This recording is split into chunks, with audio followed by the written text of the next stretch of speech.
Hello friends, welcome to G1 Talk Show. Today in our talk show we're starting a new segment. It's on immigration services, and to talk about the services we have Mr. Jagpreet Puri in the house. Welcome Mr. Puri. Thank you, Sandeep. So before we talk about immigration, how about you tell us a little bit about yourself? Sure. So my name is Jagpreet Puri, and my company's name is Takarra Immigration. I have been doing this for last 18 years. I have been helping so many people, around like thousands of people by now, Nice. to immigrate to Canada and settle in Canada. Okay, well, that's really nice. And what kind of services do you provide to these people? So this is a full service immigration consultancy office, and we do help people in different programs, almost all programs like express entry, spousal sponsorships, parent sponsorships. We also help people, the students actually, Okay. who want to come to Canada and then settle in Canada for the permanent residency under express entry, of course, and then, we have the provincial nominee programs. We also help them in, later on, once they become PR, then into their citizenship applications. Oh, nice, nice. Right. Now, I know all offices are not open yet, but even then, if somebody wants to come and make an appointment with you and come see you at the office, where would they come? So we are located on 7003 Steeles Avenue West, and the main intersection would be Steeles Avenue and Albion, and that's just near Brampton, but technically it's in Etobicoke. Okay, so there you go, guys. You can go meet with him in Etobicoke, and he has given you the address already. Now, the main burning topic of today is COVID, as you guys know. So COVID has impacted everything, and now I would like to ask Mr. Puri how COVID has impacted the immigration services. Definitely, COVID has affected everything, including Canadian immigration. But that's good news is that, the online applications have always remained open. Okay. So we have been submitting all applications, through the portals, which we get from the immigration. And the problem is that some of the biometric stuff, which required, like fingerprinting and facial recognition stuff, those locations where people used to go and get them, like the Service Canada in Canada, Okay. and in India and other places called VFS, they are closed. So that's why the processing has stalled. Of late, the government of Canada has overcome that problem within Canada. Okay. So this biometrics will not be required within Canada, Okay. but still it's required for everyone who is applying from outside Canada, as well as for the permanent residency. So that's the first hurdle which we have. Okay. Hopefully they are opening now, in different parts of the world, Yeah, the yeah. stuff, these things are opening up, and people will do biometrics and the application will start getting processed. Now, the other problem is for the paper applications. Okay. So, as you know, people don't want to touch any paper or other stuff, and Yeah. so the paper applications have been, quite, affected, with this, like spousal sponsorships or provincial nominee programs where we send in the paper application for PR. Okay. Those applications have been affected a lot. Okay, so since those are affected a lot, what are you guys putting in place to help people out with that? So, the best thing is that, when we send in the application, Okay. we have this regulation that it has to be complete for all these applications. So, we provide professional advice on that. We Okay. actually prepare the application in a way that, they already have those kind of requirements met before we send in, Okay. so that there's no delay. Okay. And then we have been actually very busy, sending up specific web inquiries and, letting the government know that, we are doing whatever we can and help our clients, actually meet those requirements, whatever is required, we send them through those different channels. Definitely. Another big thing that's impacting, I think the students are getting impacted a lot with the immigration. So what do you see? Like, we know we are seeing all these things happening to them, but in your office, how do you see how is it impacting the students? So those students are already in Canada. they are fine, right? As I said, because if they are students and they want to go for postgraduate work permits, they can apply. So even the biometrics situation will not hamper that. So their application is being processed. If they want to apply for PR, actually they are very lucky. Some of them, they have been lucky actually, and the reason for that is of late, under the express entries federal draws. The government has been selecting only those people who had Canadian experience. Oh, wow. So it's good for them. And that is actually very good for them.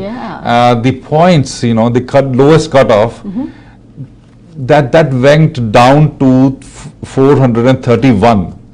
So there's so many people, so many students who had at least 1 year experience in Canada got selected. Oh, good for and them. they will become PR of Canada. Nice. That would not have happened if there was no COVID. Because the lowest cutoff, started remaining like around 460, 465, stuff like that, even 470, right? So those students who were in Canada and had 1 year experience, they got lucky actually because of COVID, and they have been selected and they're becoming permanent residents of Canada. Oh, awesome. See, there's positive impacts Right. of COVID as well. It's Right. not just negative. Right. Now, talking about, staying on the same topic though, I want to ask about the kids who are, let's say, back home and they are trying to come here. There's so many traveling restrictions.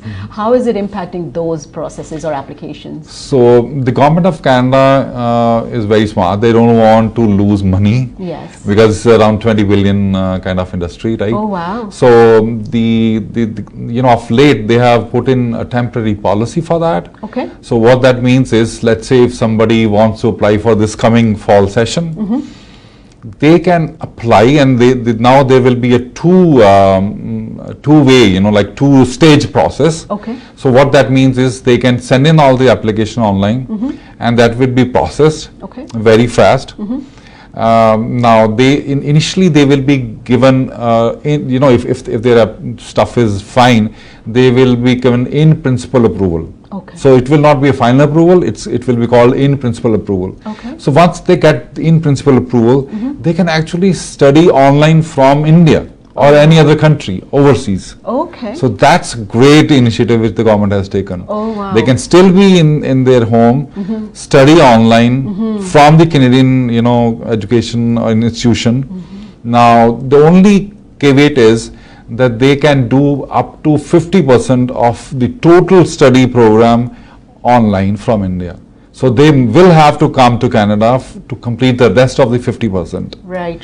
Now once they start it, and once they have all the other requirements met, like the biometrics and other stuff, then they will get the actual approval, final approval. So once they get final approval and the other restrictions to travel to Canada are also diluted, they can come to Canada. Oh, definitely. To complete the rest of the 50%. Yeah, at least it's not impacting their studies. Studies they can still have, but yes, the Canadian experience that they want, that will be impacted because they won't be here. Now, another question I have for you is for the spousal and the family immigration, how has that impacted that?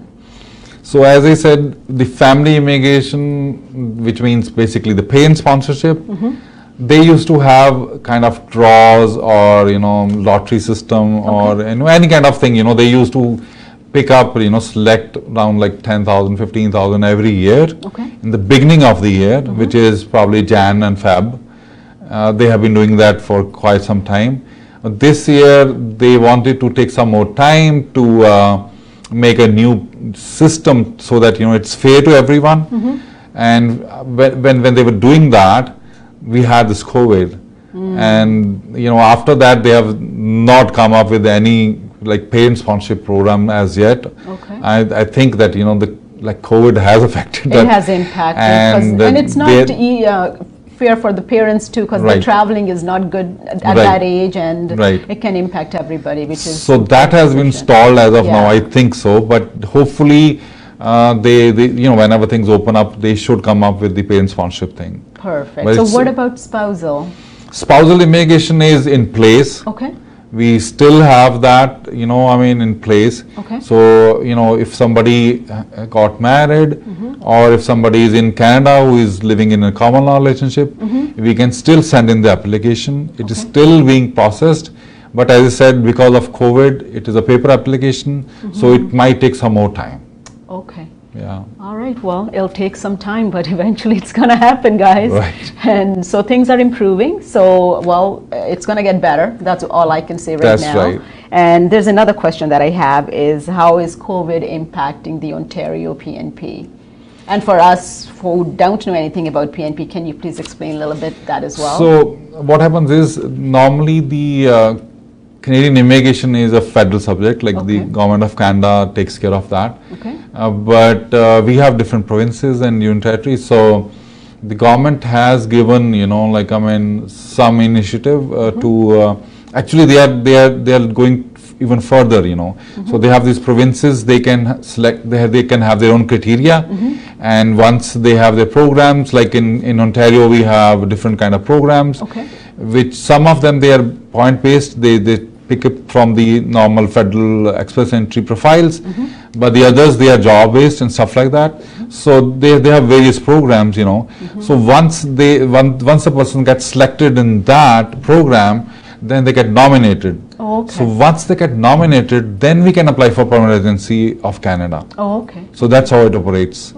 Now, the Ontario provincial nominee has not been affected. I'm so happy that they have been opening up different programs, although it gets filled up very soon. But they have been picking up, selecting people and opening up the registrations. And they're moving like fine. I don't think they have been affected too much. So it's still, and we have got like so many nominations within time frame of like 3 months, like 4 months. So it has not been affected by COVID. The Ontario nomination program. Well, that's a good news. So before we wrap up, our audience, I'm sure they're going to have lots of questions. So can you please share your phone number, how they can contact you, or email address? So my telephone number they can call is 647-924-3393. I repeat, 647-924-3393, or they can reach us by email at info@takarra.com, which is TAKARRA.com. All right, so there you go, guys. You have the phone number and you have the email address. You can contact Mr. Puri and ask your questions. With this, we come to the end of our segment today on immigration services, and we will have a different topic next week, and well, stay tuned for that. I would like to say thank you, Mr. Puri, for joining us and giving us all the information. Thank you so much, Sandeep, for having me. Thank you, friends. Thank you.